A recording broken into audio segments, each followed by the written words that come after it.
Dan Goodsell, what's going on?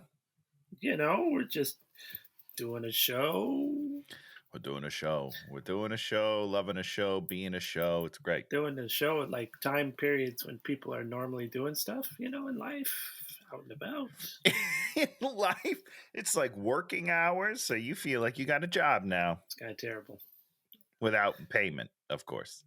I can't pay you for any of this. I'm waiting for that non-payment payment money. I've gotten it in the past. It is a glorious thing. It's a wonderful moment to get money for something that you didn't think you're getting money for. It's like magic. Hey, watch him with Dan and Tony. Hey, watch him with Dan and Tony. It's like watching, yeah. Welcome to Hate Watching with Dan and Tony. This is a special evening edition of Hate Watching with Dan and Tony, starring Dan. And Tony, and boy, am I tired, full day of work, coming home, hanging out with you, exhausted. Sorry, co-starring Tony. I get a co-star credit. Wow, I don't even have any of those on my IMDb. You know what I mean? I'm strictly like under 5? Yeah. Oh, under 5. What is under 5? That means you have less than 5 lines in the episode. So it's like under 5, and then co-star, and then a guest star. You want to get to guest star. That's the big one. I'm usually guest star. No, you're star. You're the star. You're a series regular, as they say. On this show, we talk about movies. One of us picks a movie, then we both do our best to watch the movie, and then we get to talk about the movie. And this week, I picked a special movie because I know that one of Tony's favorite actors in the world is Finn Wolfhard. Finn Suckhard. Which we're going to hopefully be able to do a Ghostbusters movie by him fairly soon, right? I mean, it didn't do great. I don't think. I think it did. All these movies seem to do okay like the first week, and then like Kong just like... Because word of mouth was, don't go see it, guys. It's not very good. I don't know if that's true about Kong. I haven't heard anything. I think it's also the people that are going to see the movie are going to go see the movie. They already did it. They went and they did it. No one else is going to go. Sorry. The Dan Goodsells of the world are like, I used to get excited. I'm like, oh, that movie came out? I guess I'll watch it in a year. Sure. We'll watch it when I can just push a button and it's on my TV. It's kind of true. So I picked a movie, Finn Wolfhard. It's called The Turning, based on The Turning of the Screw, which is an old ghost story, which is also, I think, the sort of Bly Manor thing. So if you watched sort of what's his name's Bly Manor thing, it's Mike Flanagan, who makes stuff that is interesting. Yeah, and good. Beautiful. You'll be like, oh, we're watching that. And then you'll watch the whole movie and you'll be like, okay, this is the story. And then at the end, they'll be like, no, that's not what happened. That was all an illusion.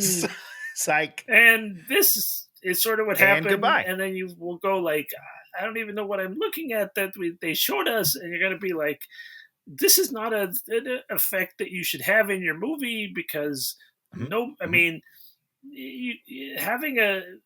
leaving things hanging is one thing, right? No Country for Old Men, where you're like, oh, well, the bad guy just walked away. There it is. Spoilers.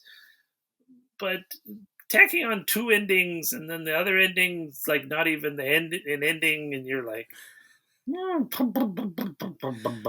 was but only the good a dream. news is during the credits you get to watch someone's hand just trace a wall for like 10 minutes, so that should help. So spoilers, we're spoiling. In this movie, 2020, an hour and 34 minutes.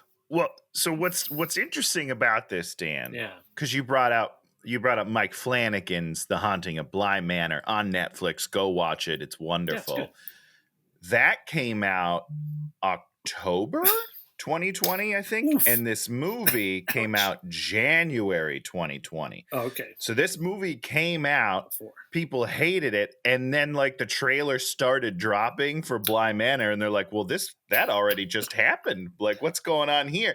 And then he came out and he was like, remember that movie? That movie sucked. Here's how you tell a story. And then he just crushed it. I just found it interesting that they happened to come out in the same year. That just seems pretty weird and a bad choice.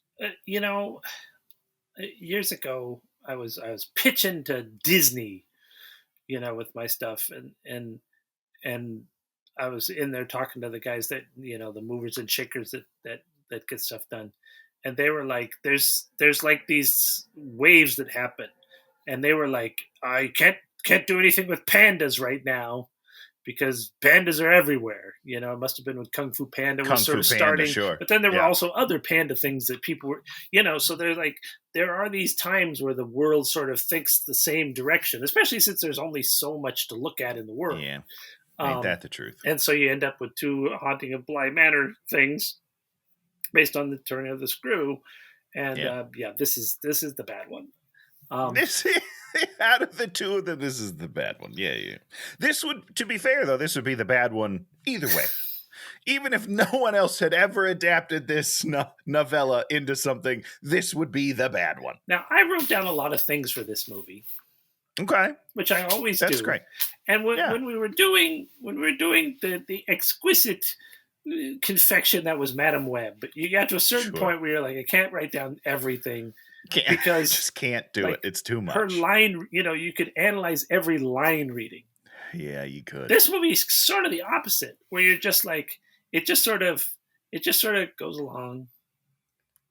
Yeah. And you're just like, I know, and you're like, okay, I know what the plot is. Even without having seen the thing, you sort of figured out. You're like, oh, there's a ghost. It's the ghost of this dead guy. That was mean, and then there was this. That was mean, yeah. And then there was this other woman, and they had an affair or whatever. He did a thing to her. He did things to her. It doesn't quite seem like that's the right word, yeah. And the thing about these kind of movies is they work when they're like gothic and people, are trapped in these situations because of finance and culture and all these kind of things. Or any reason for her to stay at the house. Yeah. Yep. And then in this movie, the person will say it's some, I'm going crazy here, but I made a pinky promise and I better stay for the pinky promise. I was going to stick it through and I better live up to my word, personal pride. So you have to, I don't remember, I watched Bly Manor, Mike Flanagan, and I remember some stuff. I don't remember, how they kept her there, but there were just all these hyper compelling characters that you're just like, yes, what is this? I don't know what's exactly going on with this person, whether they're alive or dead or a ghost or this or that thing, but you're just like, wow, this woman is so interesting. I want to sit there. I mean, her thing is like she wants to save the kids. So, spoiler alert, I literally just finished watching the first episode of Bly Manor again. Oh, okay. Because I was like, I should refresh that. Sure. Smart. And she's very pro saving the kids. So I think a lot of the reasons, because I don't remember it either, but I think a lot of the reasons she's going to say there is because she wants to help these kids. Yeah. Like, I need to save you. I need to help you get away from here. How do we do that? And also she's an American abroad. She doesn't really have it. She was staying in a hostel. She didn't really have anywhere to go. Unlike this woman who just lived down the street with her friend, calls her friend all the time and is like, yeah, maybe I should just come hang out. Nah, I'm going to stay. Thanks. So dumb. And also in that one, the girl who goes to the manor, she's messed up. She's in Flanagan's thing. She's got demons of her own, and she's fighting those. And we start those demons from minute 1. And we're going to kind of maybe not. We'll do this whole movie, but in this one, we'll do this movie. I guess they want us to think that she's insane. That's the ending they sort of pitch us. Is that is kind of the ending they pitch, and it's real dumb. And other than like a couple of line reading, a couple of lines that get peppered at her. We never see that from her.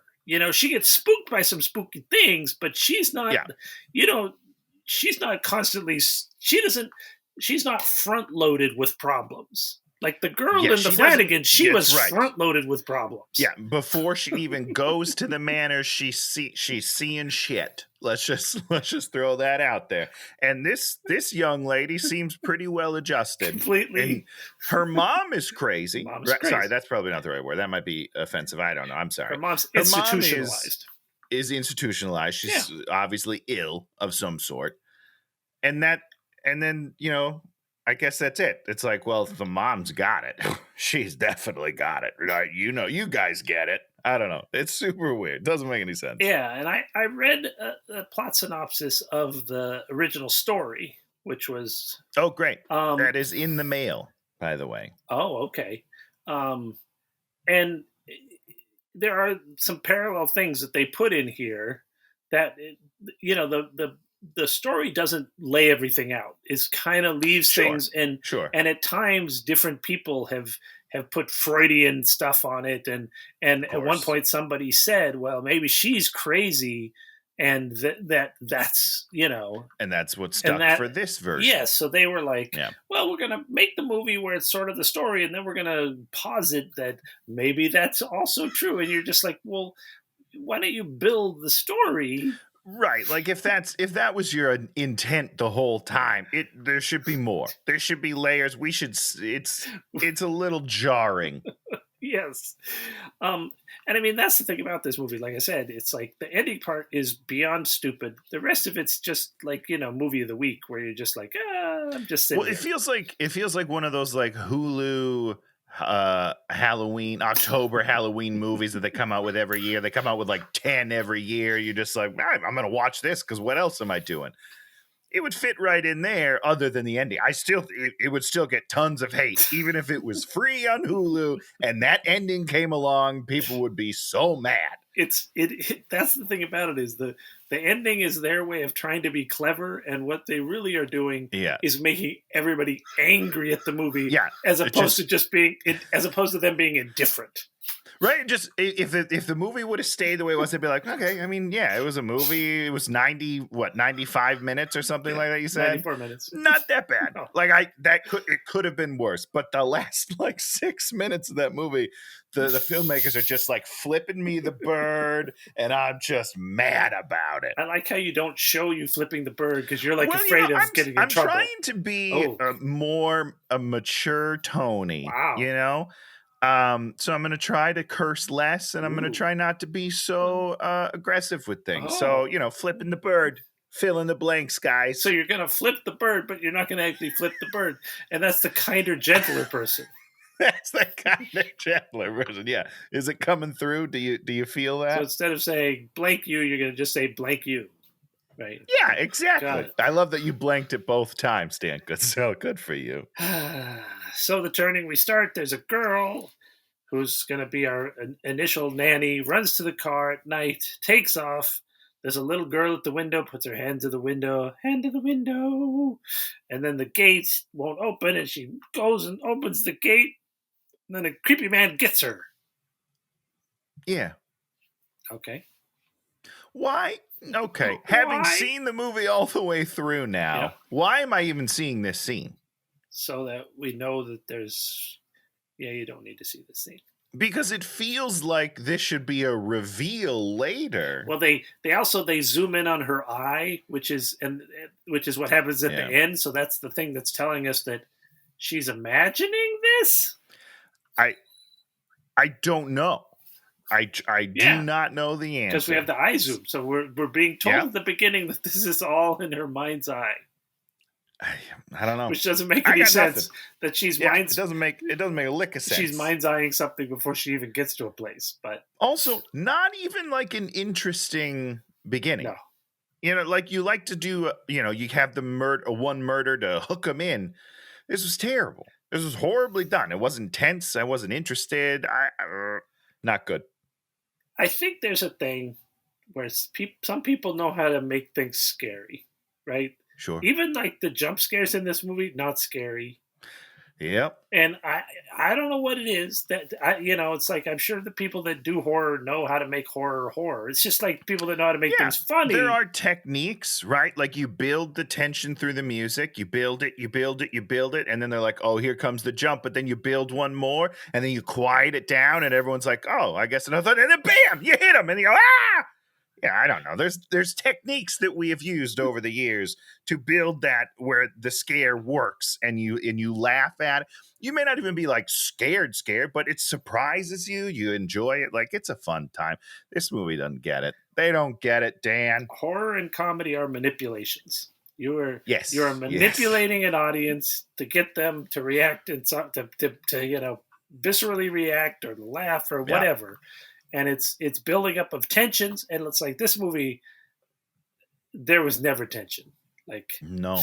Well, there's a little tension. oh wow, A little sexual tension. I don't know if you felt that. between Finn Wolfhard and the Yeah, housekeeper. Finny Boy, and Kate.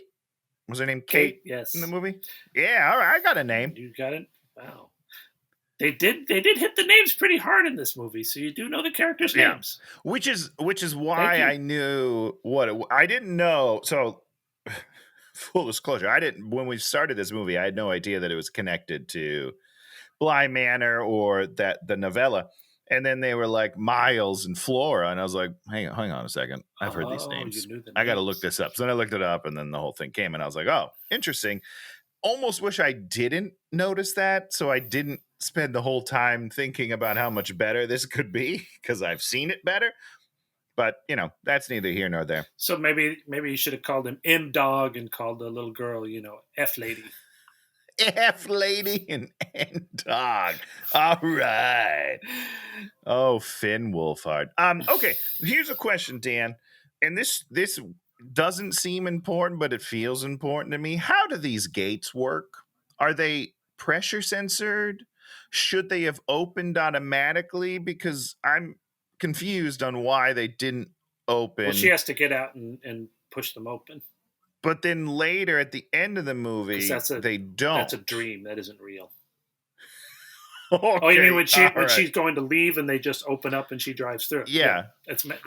That's in her mind, and so you can magically open the gates. But once again, you're tipping a thing where we're sitting there, we're going like, why are those gates opening? That's very weird. I was very confused. Yeah.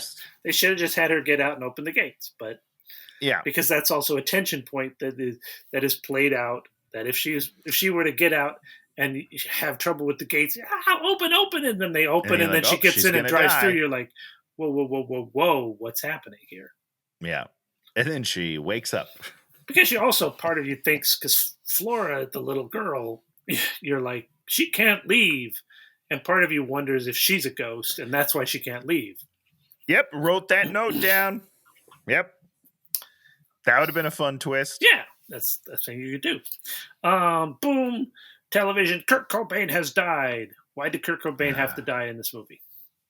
They just wanted you to know what year it is. I'm pretty sure. No. Do they ever do a Chiron of what year it is? No. I don't think they do they? But why do they do that? I told you why I believe it. Why do you believe it's in the movie? Because they don't want them to have cell phones. Oh, yeah. So, the year. Yeah. They want you to know what year it is. It's 1995, everybody, for absolutely no reason. Well, no. The reason is so the characters don't have cell phones. But why 1995? Oh, it doesn't matter. It could have been any time from the 19th century to 1995. Why did we pick 95? Because they like the music from 95. The vibe. Yep. They put the vibe in there and it does not fit this movie whatsoever. It's so weird to me. Finn Wolfhard's character, Miles, listens to like rock music. Yep. But like hard, extra hard, not heavy metal exactly, but super hard. No, it's not heavy metal. But yeah. And every time he does it, you're just like, please stop. Please stop. Please don't do this. Please. And at one point, he's terrorizing her by playing the drums, and you're like, drums. It's one of my favorite parts of the movie. It's ridiculous. But you got to do that for like 20 minutes, right? Nope, you do it for about 4 seconds. She's scared of the drums, by the way. She's like, jumps every time he hits the drum. You've never heard drums before. What's happening? I don't know. This movie's weird. This movie's very weird. So, boom. Kurt Cobain is dead. So she gets a job to go and be the new nanny. Doesn't know what, / tutor. And she couldn't say no because there's a little girl, 7 years old. Well, she gives 2 reasons of why she took the job. One, she's like, I know what it's like to grow up without parents, which isn't totally true, right? Her dad left, but her mom is alive. I mean, I understand that she's ill, but like I don't know. Feels different to me than having your parents die. You could have done some character building. It's what you're saying. Sure. That's what I'm saying. Set it up. And then reason number 2, which is the much better reason, she said, because she's a teacher, she says, I love teaching, but I want to make a difference. So I'm going to go hang out with these 2 children. Does she really say that? I love She teaching, but I want to make a says, difference. I love teaching, but I want to make a difference. As if teachers don't make a difference. I mean, that's a little weird. I think if you talk to every teacher, everybody you've ever met that is a teacher, they would say, especially of children, they do it because they want to make a difference. The reason to teach. And they make a difference. Yeah. Right? They put up with whatever, Yep. Not this girl, though. She wants to get out of the teaching business because she wants to make a difference. That's bad. Yeah, it's hilarious. I love it. The roommate gives her some mixtapes.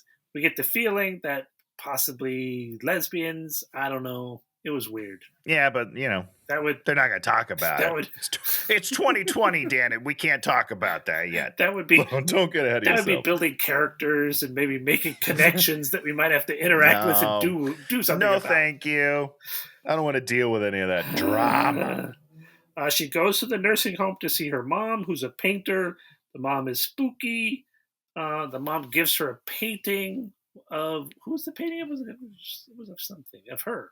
It's a painting of her. There's a painting of you. The mom, I don't know. Has problems, but she's communicative-ish. She's not. Why is she in the empty pool? Because they have that set available. It was just a weird choice. I didn't understand why she was in an empty pool. When they show her later, cool. she's painted a big mural on the back of the back wall. Sure, yeah. Of like some gaping something.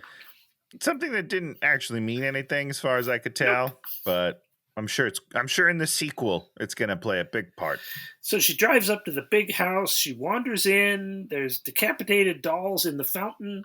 This is like the first scene where you're like, there are decapitated dolls in the fountain. This is something that has to be addressed, right? Someone's got to talk to someone about this, please. This is weird. It is weird. If you're setting up, and we never go back to the little girl decapitating dolls, Nope. and it was very inartful. Other thing, I'll tell another story. Oh, please. One of my high school friends, his dad was a photographer at the local paper. Okay, I think great gig. I think this is the right story. There was the other guy that worked at the paper, and every time there was a fire or some big thing, dude would find the plastic child, the doll that was burnt, and like move it right out to the front, so you saw the burnt doll. Yeah. Good move. Good move. And that's bad. That's bad. It's emotionally manipulative. You're telling a story, but you're a news photographer and you're staging a story. He was just ahead of his time, really, if you think about it, because that's all we do. The news is all baloney now. Yeah. But, maybe he's got a better job now. They saw that and they were like, you know what? Head of news. Get in here. Booyah. You can run the whole thing. Booyah. She meets the housekeeper. You must be Kate. She meets Flora. And then the housekeeper's like, I hope you know what you're doing. The housekeeper plays a real hot and cold. Like, these kids are the greatest, but you got to be in control of the kids. But she's just always there to kind of scold for no reason. Yeah, she doesn't really I didn't understand it. I thought, I really had a feeling that things were going to come together at the end, and they really don't. They just drop you. Then you looked at the Rotten Tomatoes score and you realized things were. What? Obviously, things aren't going to work out for me. It's going to drive right off the cliff. So weird. Because that's an interesting thread to me, right? Like, why is it like that? She's very protective of them. She's very much in denial of them being pieces of shit. For what? Where's that going to go? Where are we headed? And the answer's nowhere. And that's a weird answer to the question. Well, we've already decided where we're headed. We're headed to the main character's crazy and is imagining everything. But can maybe see the future and the past, it seems. I don't know. Maybe she's omniscient, and that's just too much for her to handle. We go out to the stables. We have some soup, and we learn that the parents died in a car accident. We go out to the stables. They're kind of creepy. But did they die in a car accident? I'm confused. Sure, I think so. Because didn't it sound like the daughter saw it happen or something? I think the daughter saw Quint kill the old. Well, nanny. yeah, she definitely saw that. I don't know. I was getting confused because they said that they died really close to the house, and I was just like, why are we setting up that they were really close to the? I don't know, man. Well, we don't know. really talk about the parents ever again, do we? No, it's just that's what I'm saying. It's just this one scene, and she's like, "They died just blocks away." I don't know what she said, but like, it seemed like it was going to have significance, and I get bogged down. I assumed it had no significance. Well, you were right. Good for you, Dan. The horse rears up and scares her. Flora did it because Flora was hiding, I guess. Then we do like a weird apples are poisonous. What was that? I don't remember that. Yeah, the apples have cyanide. Oh, in the pips. Seeds. In the pips. Yeah, I think there's a tiny amount of cyanide in the pips, and I think if you carefully, get about 10,000 pips, you can extract it out of them. I believe about 10,000. Is that right? Something like that. So, what are you scared about, little girl? 10,000. That's too many. I think I could be wrong, but I think that there's a maze with creepy statues in it. Plays no role in the movie. Yeah, no, but it's a neat set. You know what I mean? Yeah.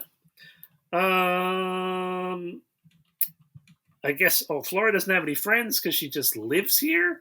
Which, once again, that's weird. The old nanny's name is Miss Jessel. Okay, good.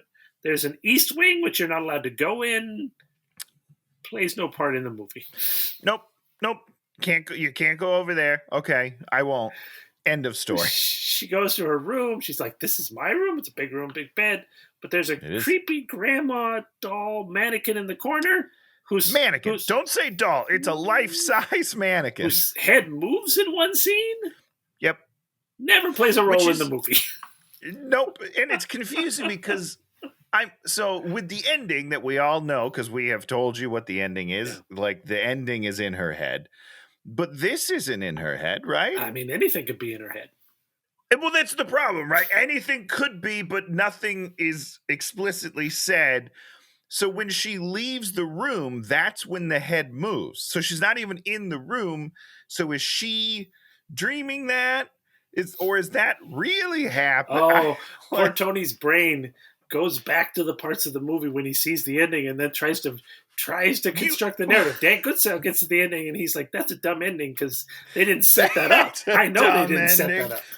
Well, you're right about that, but they made the movie, right? So in their minds, these things mean something.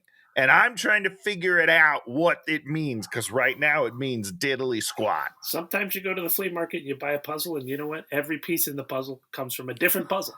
They just put all the pieces in there randomly, and you're like, he's trying to put it together, and you're like, this does not fit together. I'll be honest, if I ran one of those things at a flea market, a little, what do you call them? A little shed? Nope, that's not it. Stand. A little stand at a flea market. I would sell puzzles with just one piece that's wrong. Just one, but it's close. Colors look like it could work. So you're working this whole day, you can't figure it out. And I'd be like, that's a good move. Check my reviews. Well, the frustration with the wrong pieces that you get to the end, it doesn't slow you down. You just get to the end and you're like, well, that's not the right piece. And that's the frustration. How can I make it slow you down? Let's think of a scheme where I can really drive puzzle people mad. Maybe like poison on the pieces. Like so I'll put some apple seeds.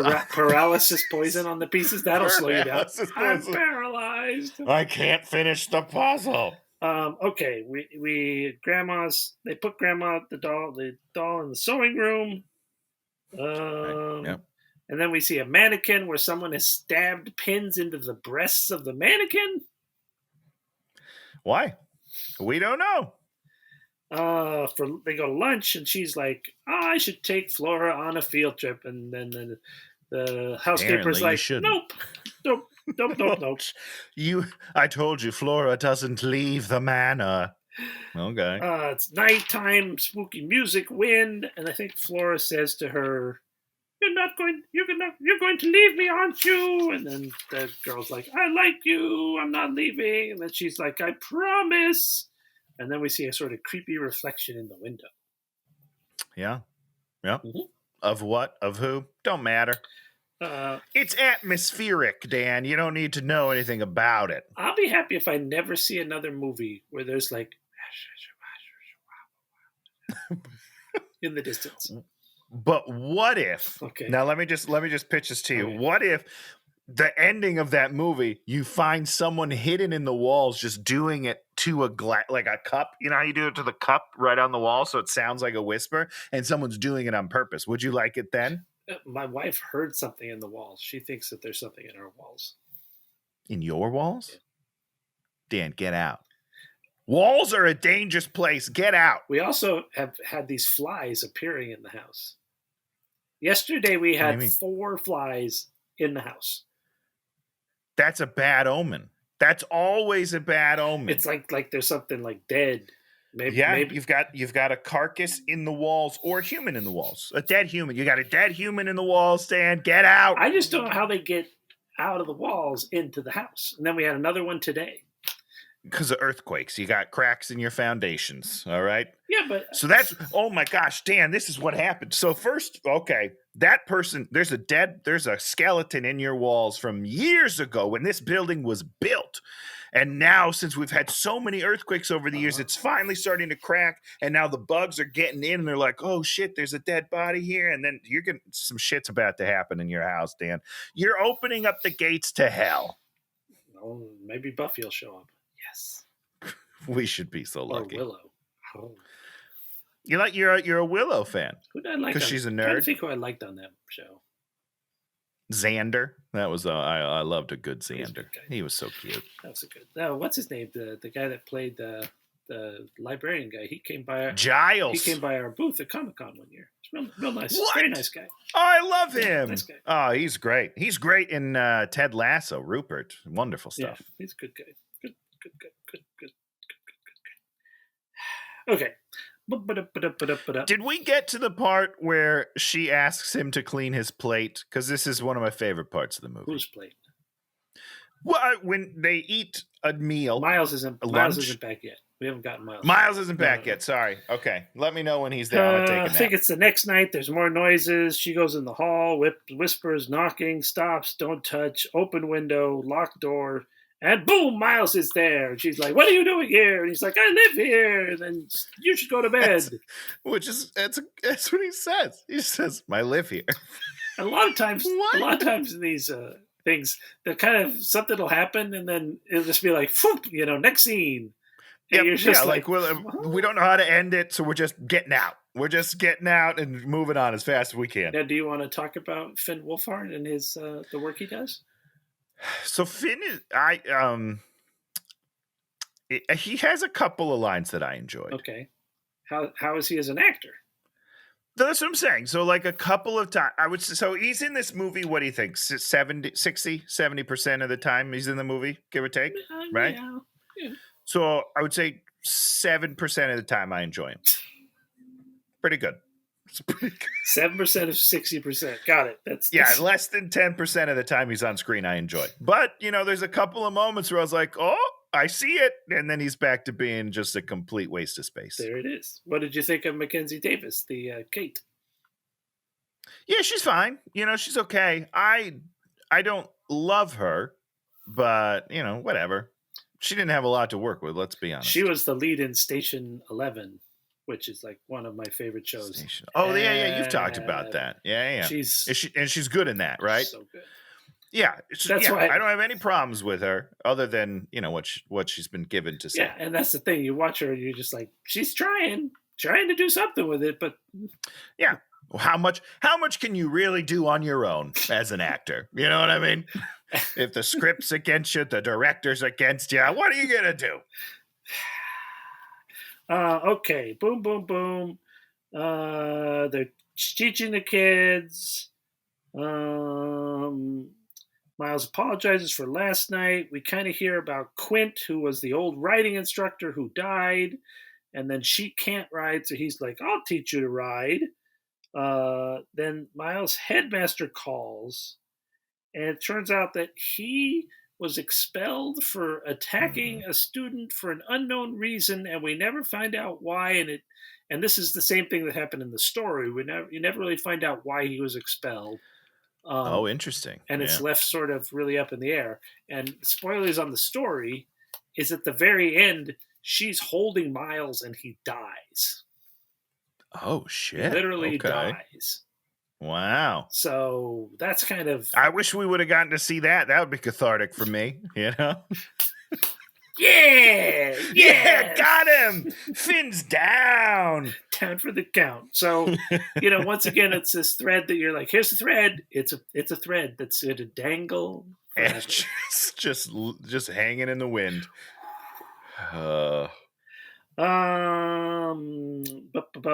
She tries to get Miles to bus his plate.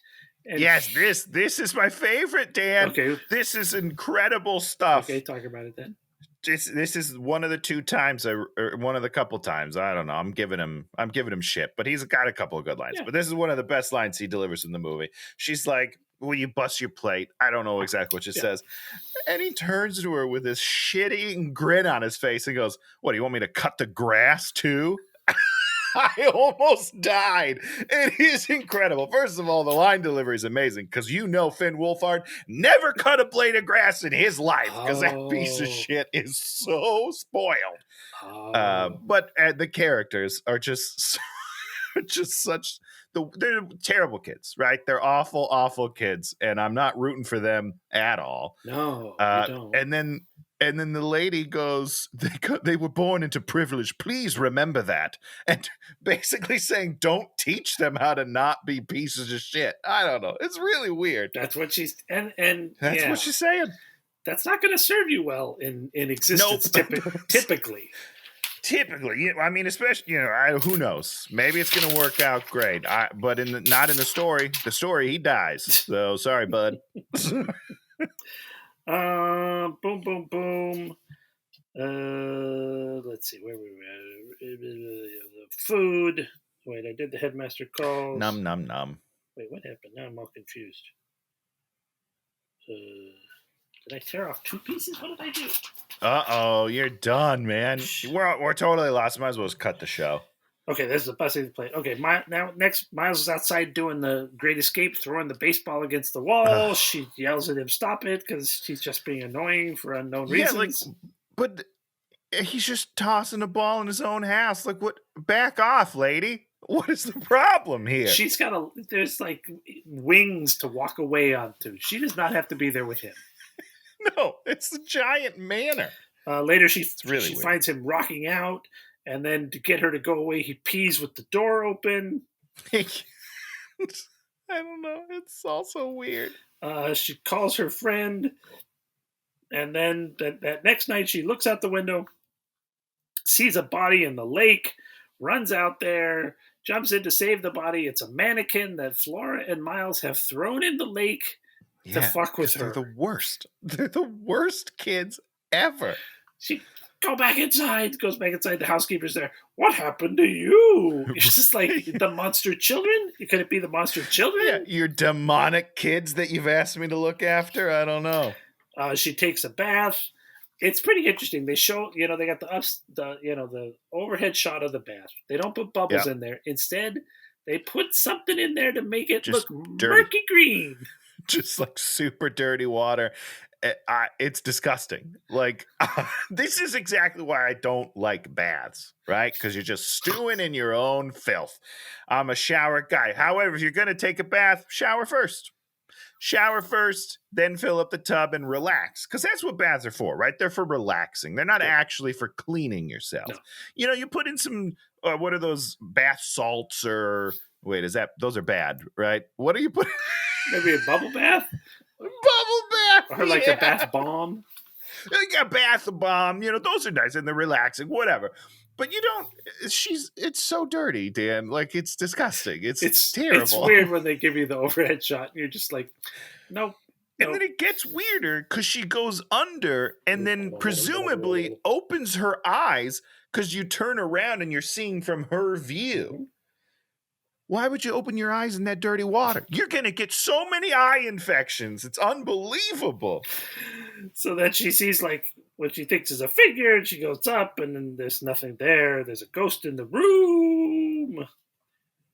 Is there though? So she goes to sleep. I don't know. She goes to sleep, and what wakes her up, Tony? my boy Finn creeping on her. Just deep creep. And what did he do? He pulled a spider off of her. But did he? What? Or did he put the spider on her? That's the question, Because here's the thing, Dan. It's a pretty small spider. I don't know if you saw it. So to even notice that it's crawling on her body, you've got to be pretty close. Like you're already breaking the proximity here. So he's full on creeping, and that's what I'm saying. There's some sexual tension in this movie. There's no sexual tension. No sexual tension. He's about to kiss her, Dan. There is some ST. Well, then he sits on her bed, and then he apologizes to her, and then he tries to like kiss her. Then he goes in for a kiss. Super weird. And then what do? We cut the scene. You're like, so what? Here's the problem. Here's the biggest problem with this scene. She needs to shut that down. Yeah. She plays a weird victim level to this scene where she's like, oh, why? This is so weird. She's like, nah, he's a boy. He's a creepy boy. He broke the rules. You need to lay it down on him and be like, listen, this is inappropriate. I'm going to beat the crap out of you if you don't get out of my bedroom. Instead, she's like, oh, maybe you should go to bed. And then he asks her if he can still teach her to ride. And she's like, okay. Like, listen, the window's open. I get why he's confused. There's definitely a crack there where he could still make a move. Jeez. You gotta shut it down hard, Dan. The next morning, she goes out to the pond, sees the broken mannequin. It's weird. You're like, thank you. We did not need to see that. Then we got the Miles riding lesson. She's on the horse. He's got the whip. He's like whipping. Yep. And then his face is like twitching. He's like, yeah.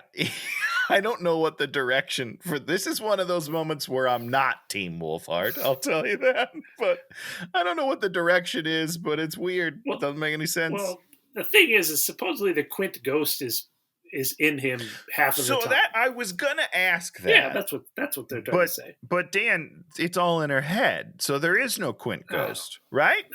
I think there's a Quint ghost. I think there is too, but the movie doesn't seem to agree. I don't know. Well, I mean, the movie up until the last 3 minutes there's a Quint ghost.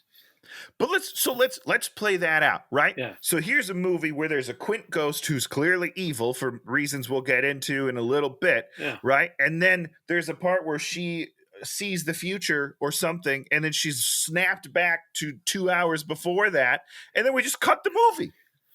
If they believe there is a Quint ghost, they did nothing with the ghost. There's no resolution. There's nothing. It's not a movie. Yeah, Miles has to die. She probably should have to kill Miles. She should kill to Miles. Protect. See, because the Quint ghost should be inhabiting Miles, and then Miles is about to kill. See, this is exactly what happens. Yeah. It's not a good movie. Don't get me wrong. This is not a good movie. This is not a movie you want to see. This is not a movie anyone should make. But, because they say it at the end, oh, he's going to get Flora eventually. So the Quint ghost goes in Miles, goes for Flora, and then they push him over the balcony, and he falls to his death. And then she starts... we see it graphically. Oh, yeah. We see it break. You just see, like... Just like... and maybe he doesn't even die. He's like... I'm sorry. And maybe he gets up and his head's like hanging off, like they do in some movies. I'm sorry. It was I'm so sorry I did Quint. I loved Quint, but I also was him, but I hate him. And then the Quint ghost will come out of his mouth and go away. And then Kate goes crazy. Yeah, because she killed a kid. Yeah, that makes perfect sense. And in the end, I disagree. I'd see that movie, Dan. Well, I mean, it'd be a better movie because we'd be setting all that up. Right. Well, they did set a lot of it up. Yeah, we'd make Flora. We'd make Flora hot and colding her too. Now Flora's just this weird creep She's just like, I'm crazy. Yeah, she's like a tittering ghost. Yeah. Like she is like the girl that bounces the ball and then disappears. I don't understand anything. Yeah, so she needs to be like, help me, Kate, help me. Help me. And then does something, then pulls out a pin and pokes it. It's like, I'm sorry. Sure. I like to hurt sometimes. I don't know why. You're hired. You can play the little girl, Dan. You're in. Then they're like, let's go see the koi pond. And they go through all this different thing. They get there. There's a crow eating a koi. And then they walk over there. And then the pond is like 1 mile by 1 mile by 1 mile. It's giant. Yeah. Miles stops the dying koi. And he's like, nothing should have to suffer. And then Flora delivers her best line of the thing. That was my favorite one. What? Yeah. That was her favorite one. Because she can tell the difference between all the kois? I don't think so. I believe she could, but in a pond that big, you're going to have hundreds of them. Especially if they show 3 or 4 of them swimming together. If it's that big, there have to be 200 or 300 in there. So many. And she could have a favorite one, but the percentage chance... But I mean, if it's all an illusion... Maybe she didn't say that. If it's all in Kate's head, not only does Flora not have a favorite fish, there might not even be a koi pond. Who knows? Koi pond. So Miles' stuff arrives from school. Yeah, who cares? Don't worry about it. Away. We just didn't want you to think we forgot about the school, guys. So the school. That's gonna mean something later. Wait for it. Wait for it. Nope. So then she's like, let's go to town to the koi store and we'll get a new koi for the koi pond. Yep. And everyone looks scared. Did you notice that? Everyone was scared of it. Where do you get koi from? From the koi store.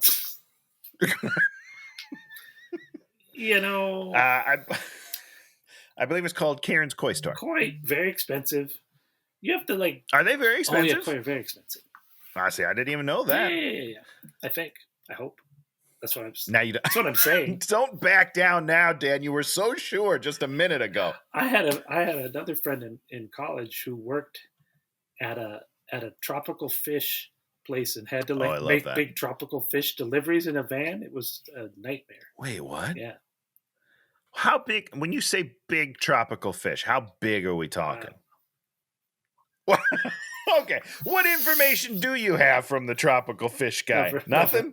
We're going to need to get him on the show. I've got some questions, Dan. He would have stories. He would have.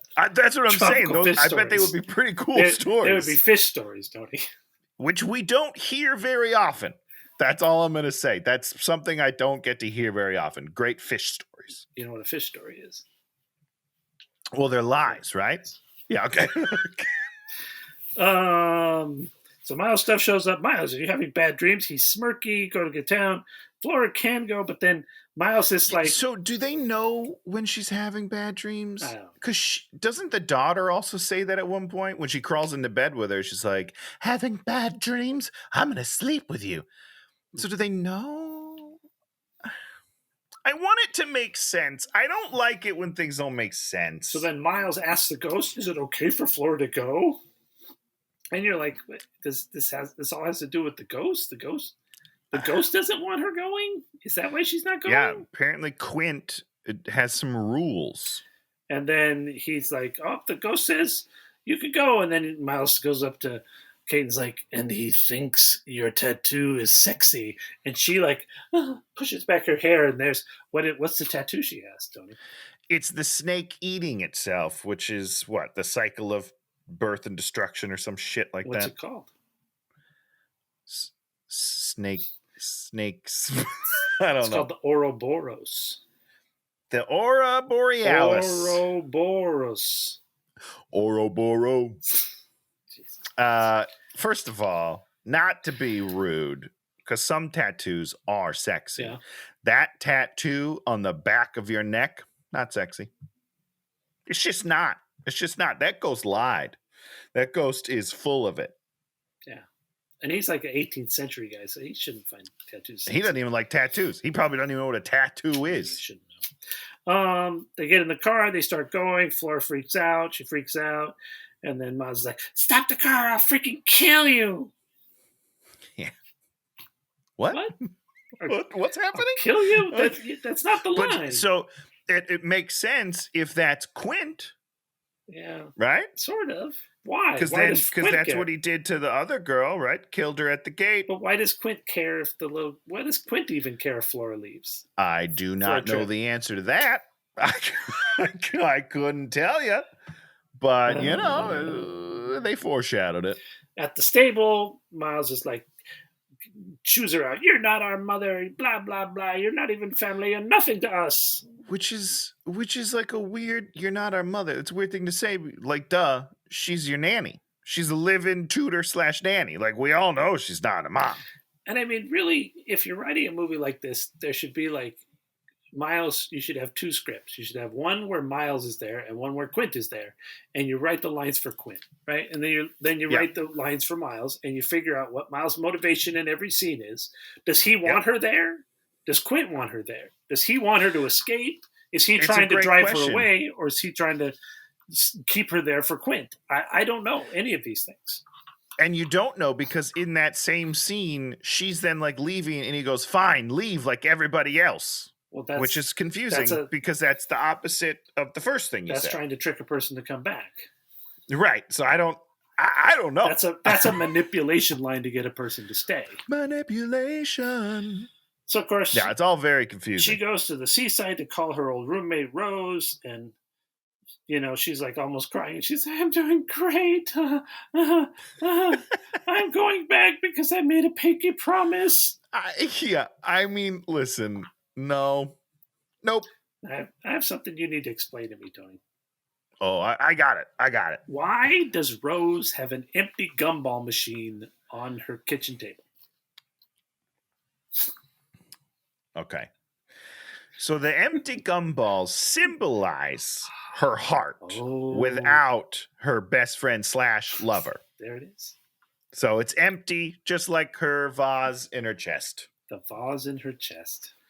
There you go. Was that poetic? I mean, it wasn't poetic, but it was a good sentiment. It's an interesting. Good sentiment. I'll take. Good sentiment and an interesting read of the subtext of the movie.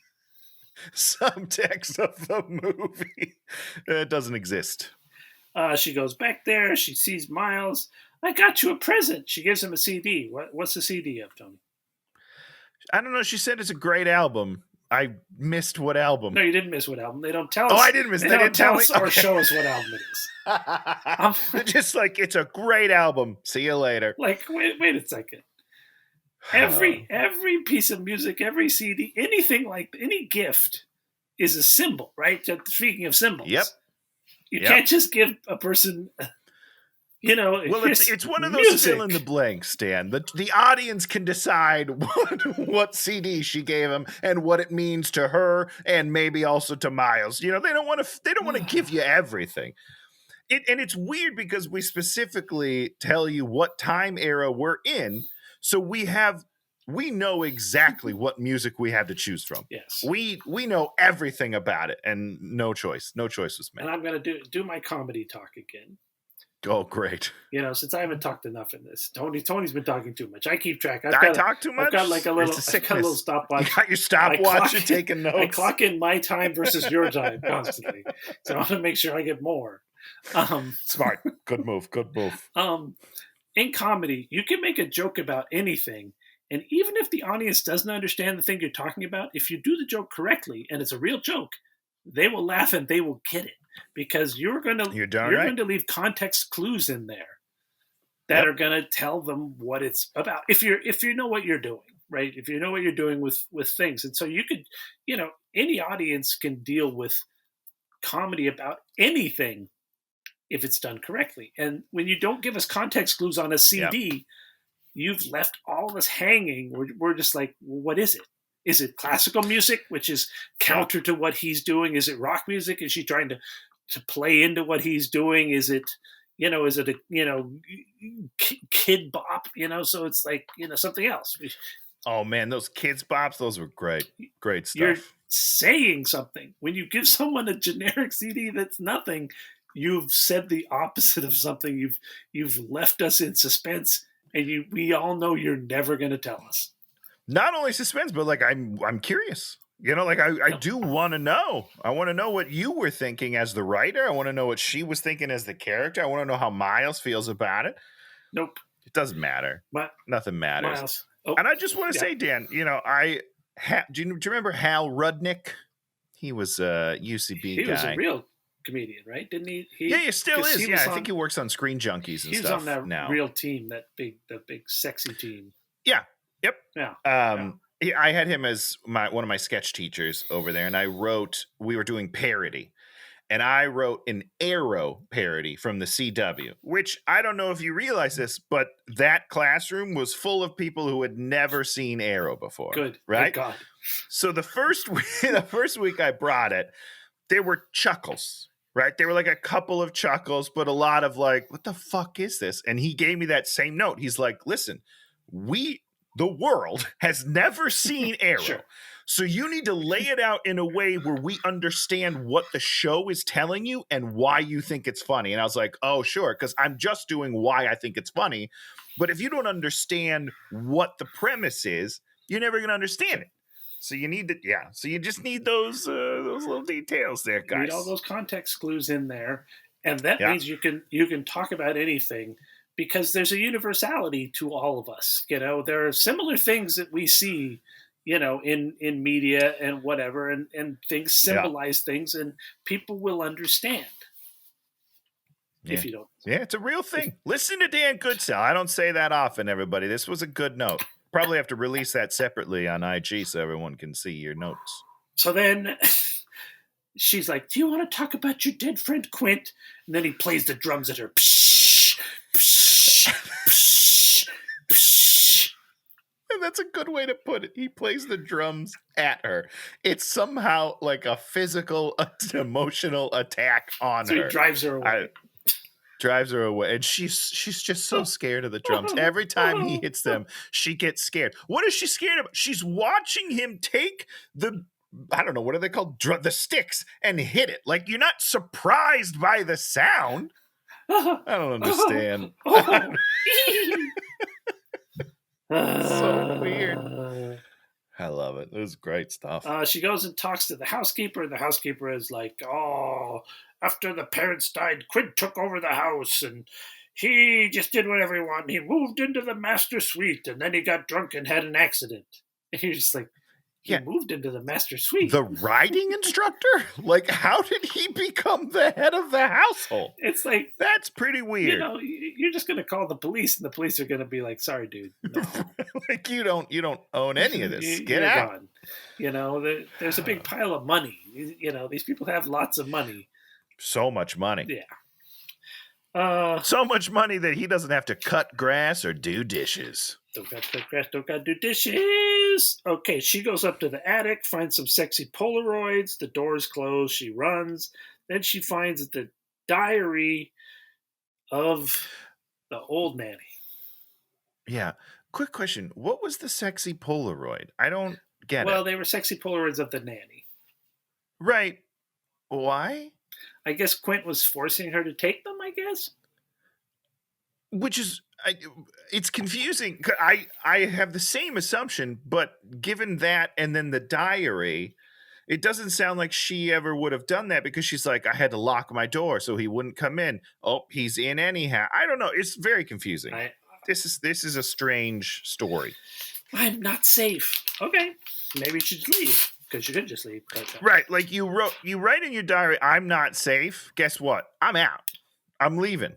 Then we have a dream horse chase, and Miles is chasing her. And it's a straight cut to it. Straight cut. Because she's reading. I'm on a horse. It was jarring. I didn't understand. Because it's a dream. But when did she fall asleep? That's what I'm confused about. A couple hours later when she went to bed. Right, sure. Yeah. So it's just a weird cut. There's a weird cut. Great cut, guys. Sees the editors. Sees the ghost of the old nanny. Help me. I wrote picture time. Flora is seeing the old nanny ghost. Picture time. What does picture time mean? Picture time. Is this well? She finds a second picture when, but this I think that's before the We're horse just gonna too, isn't it? ignore When this. she finds the picture of her sleeping, and like it's got a handwritten note that's like, "You're even beautiful when you sleep," just like the creepiest thing you could ever write on a Polaroid. Or the sweetest. Or the sweetest. Dan, we gotta talk, man, because that's not okay. That's not good. Is Shannon okay? Is she locked up somewhere, Dan? Do I need to call somebody? Shannon was like talking about some person she watches on something, who goes into like houses, and she was like, he finds human-sized cages in houses sometimes. Oh my God! What? Those are not the houses. What houses is this guy going into? The wrong houses. Oh my God! Okay, so they're all together. They're like, oh, it's the middle of the day. Let's play flashlight tag, and we will also transition into the middle of the night during this game. Yeah, it's a 9-hour game, right? From what I can tell. It's a big house. Boy, would I be tired. It's a big house. You got to check every room. So she catches Flora upstairs, and then Flora's like, oh, now you got to... she's like, come with me. And she's like, no, I can't. I'm dead. I'm dead. So then she chases Miles around the basement for like 45 minutes. But then it's not Miles. And then she says, I don't want to play anymore. And then she goes back up. Oh, no. Then she goes to another area and finds dolls and skulls and a mannequin hand. And then she goes upstairs and everybody's there, including Miles. And Miles is like got his feet up on the table. I've been there for my entire life. And he's eating a Pop-Tart. Is he? He's not eating a Pop-Tart, is he? It's a pastry that looks similar to a Pop-Tart, but there's no icing on it. Well, there's it's just unfrosted Pop-Tarts. Okay, so that's what he's eating then. I didn't know there was unfrosted Pop-Tarts, but that's what he's eating for sure. Unfrosted Pop-Tarts are the best Pop-Tarts. That can't be right because the only good part of a Pop-Tart is the sugary frosting. No. If you like the fruit filling? What are you, a sicko? If you cook them just right, Pop-Tarts are really good. I don't think you can cook a Pop-Tart just right. It's hard. You'll have to make me a Pop-Tart because my Pop-Tarts are always burnt. Always burnt. It's very hard. Okay. She goes to the room. Oh, and then the maid sticks up for Miles. I mean, not the maid, the housekeeper. And she's all like, he's been here for 15 minutes with me. You're the problem. Yeah, she's like, the only person that's been terrorizing anyone is you. Which is have we seen that's that? the line that's a setup towards you're the one that's crazy. Sure, because that's the line that echoes in her mind. Oh, I'm the problem. But we don't see that. She's not the problem, except for when she wouldn't let him bounce the ball. That was a little iffy for me. True. She goes to her room. She sees Miss Jessel in the mirror. She melts down. She's attacked by spiders. She's attacked by disembodied hands.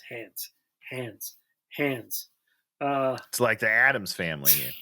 The door rattles. It's Flora. She's like, "Are you having bad dreams? I'm going to sleep in your bed. Come to my bed." It's weird. And then it's a really weird moment. Flora crawls into bed. Cut. Right? We don't see her get in the bed. We don't see anything. No, she gets into bed. It's right when she crawls into bed, puts her arm around her. Cut. Which is still weird. It doesn't make why is Flora even there? We don't know. We never will know. Next day, boom, she gets mail from her mom. She opens it. She calls her mom. And the mom, this was the thing that really annoyed me. She calls her mom. She gets the mail. She opens the mail. She calls her mom, and the mom says, "I need you. They're going to throw me out." Yep. And then she completely ignores that. Doesn't care at all. This actually is the weirdest. This is the weirdest scene in the whole movie because it's like it's a pretty bold statement. You get a call like that from your mom, and you're just like, "Nope, I got a little kid that is not really in danger that I've seen. They're just being a bunch of weird kids. Not really in danger. Doesn't seem to like me very much. They already have a caregiver, from what I can tell. So I'm free to go help my mom, who has real issues that I know are issues. She's got problems, and if she really is getting kicked out, that's going to be a big issue because she needs somewhere to be. Now she sees spooky wet footprints. Now she begins to think she's... Well, she gets art pieces from her mommy. Yeah, I said that. In the mail, and the lady, wait, no, she's the governess. What's her name? Roscoe? Housekeeper. No, the housekeeper, whatever her name was, is like, whatever your mom has, let's hope it's not hereditary or something. Hereditary, yeah. What? How does she know the mom's sick? Maybe it's it. She could just have cool art. Yeah. Like, the art itself isn't a signal of illness. I don't know. It was super weird. She runs outside because it's night. She sees Miss Jessel in the lake. She goes in the lake and finds her body in the pond. So we're like, oh, okay. She goes into the house. She's looking for Flora. Then she sees the ghost of Miss Jessel raped or attacked by Quint, raped and killed. Right. Yeah. And then which is confusing, right? Because wasn't Miss Jessel killed at the gate? He probably dragged her back inside to a bed where he could rape her and kill her. Oh, I was playing that reverse. Yeah, you're right. No, that makes perfect sense, Dan. You got to drag someone 20 miles to a bed so you can rape and kill them there, because that's easy to do. The car's really uncomfortable. I don't know if you've ever tried it, but it's not great. He starts choking Kate, and then boom, the housekeeper appears, and she's all like, "Stop telling tales! Quint is dead. I made sure of it." So she's being choked to death by a ghost on the floor, and then she walks in and it's like, nothing's happening. It's for real, though, because they make a point of showing her neck, which is very red and clearly has marks on it. And we never talk about it. We never mention it. It's just that's a thing, and it's fine. So I know, but yeah. So then the housekeeper killed Quint. That's the implication. Okay. Good for her. I'm not even mad at that because Quint was a bad guy, apparently, right? So she's protecting the kids by murdering the bad guy. And here comes Quint's ghost. He goes, boo, and housekeeper goes over the rail. Just tumbles over the falls railing. To her death. I don't understand. So then she's all like, we've got to go. And she collects up the kids, and they drive, and then the gates just open.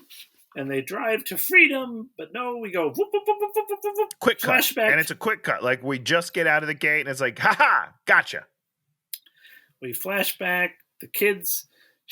We cut back to where she received the art, which we did not see. This time, she looks at the art, and the art doesn't make any sense to us. Nope. It's just like a couple pages. Which it probably should, right? It should at this point. There should be something. There should be some clue or something. Yep. And then she goes and sees the kids in this room that we've never seen before. And For sure kids not. Yeah, it's like messy and weird. Yeah. Kids are being weird.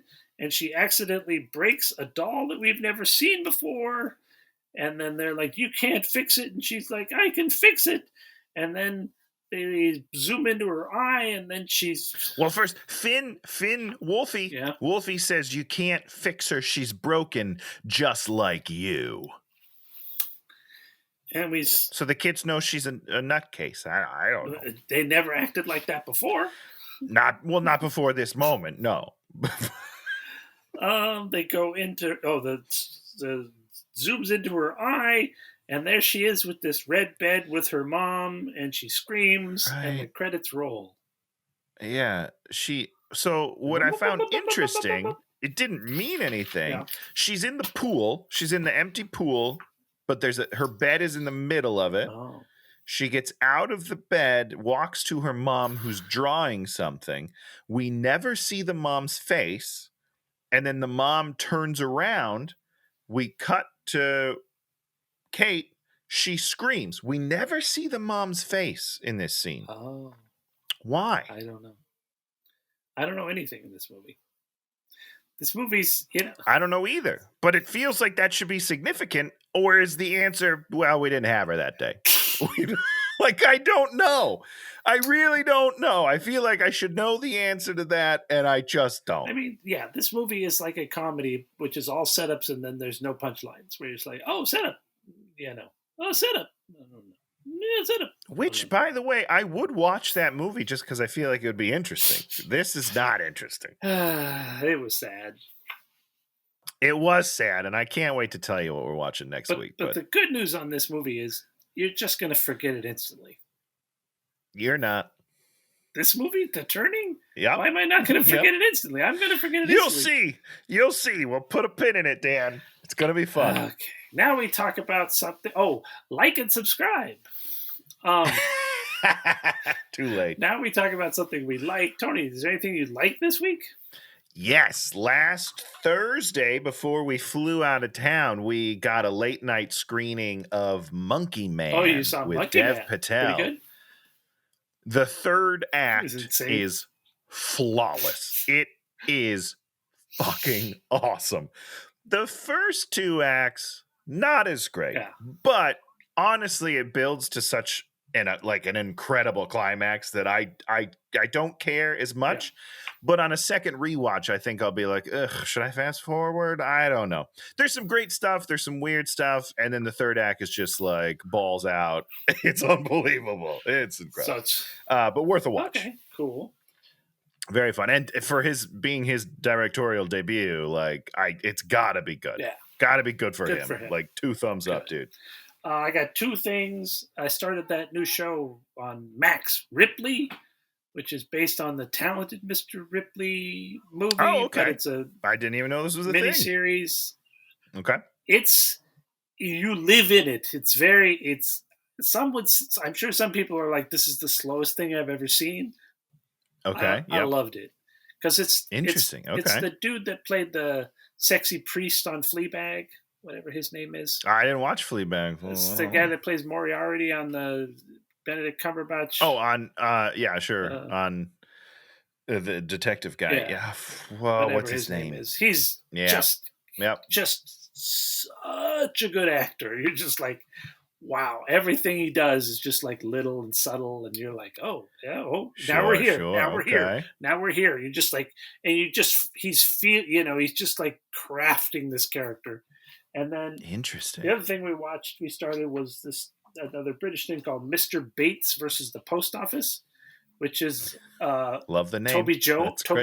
If you love Toby Jones, okay, yeah. It's about this scandal in England, which is real, where the post office destroyed all of these sub postmasters that own these little tiny post offices, and said that they were all criminals. It is. I'm pulling it up. Literally right now. the most insane news story that there ever is, because it's like a government agency going after these workers because their computer system is screwed up, and then they act like it's not screwed up and instead just destroy these people. It's bizarre. It says something about the British, how the British thing works that's pretty incomprehensible to us. In America, the only thing that matters is, being a criminal to make money, right? That's the American way. And in this thing, no one was making money, but they were just destroying all these people's lives. Just doing bad things. That's so weird. Okay. We understand that from a corporate point of view. That's like, it's to be expected. Sure. We understand it. We understand how we want vengeance on the people that do this. But this thing, you're just like, why did they keep on destroying? Why didn't you just fix the thing that was broken? But instead of admitting a thing that's broken, we're going to just continue to do more things. And it wasn't like one person; it was a whole hierarchy of a branch of government working in concert to destroy normal people. Wow, it's insane. Okay. It's the most insane story. I'm excited. I'm gonna have to give this a watch. So it's pretty good. Okay, Tony, you've been waiting for 2 hours to mete out your punishment on poor Dan Goodsell. I'm so excited. Poor innocent Dan Goodsell that's only ever given you good movies to watch. You made me watch this piece of trash. So this movie, right? What is it called? The Turning. It's based on a novella, which we talked about, which is the same novella that Haunting of Bly Manor is based on. Henry right? James, I think, was the person. And I was like, man, it's funny to see how one thing is awful and then one thing is like really good. Yeah. And it turns out a bunch of people have adapted this. So I was like, let's watch a different one. And it came out in 2006, I believe. It's called In a Dark Place. It's got Lily Sobieski in it. I mean, it's going to be good. So I was like, let's keep it going. Let's do the exact same movie next week and see what happens. I'm just going to keep doing the same movie till someone gets it right.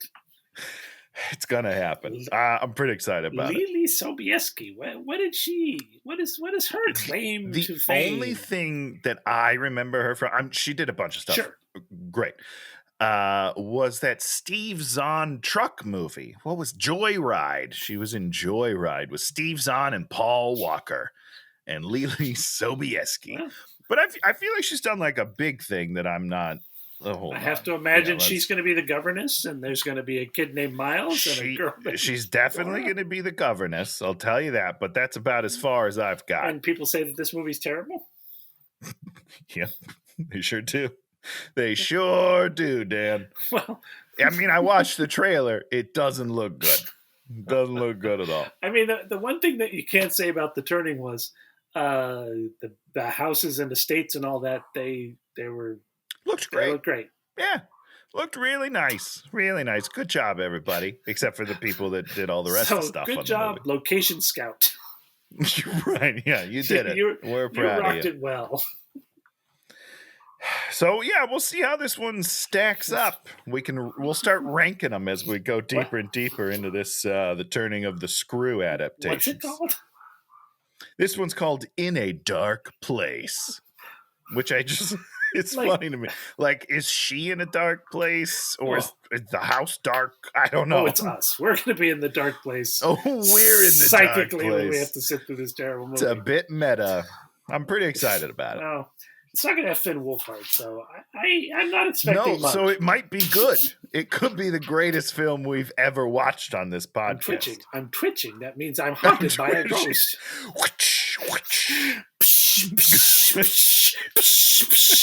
I'll get you, Tony. I'll get you. Oh, it's so weird. So weird. It was definitely but weird. Great. Yeah, it was great.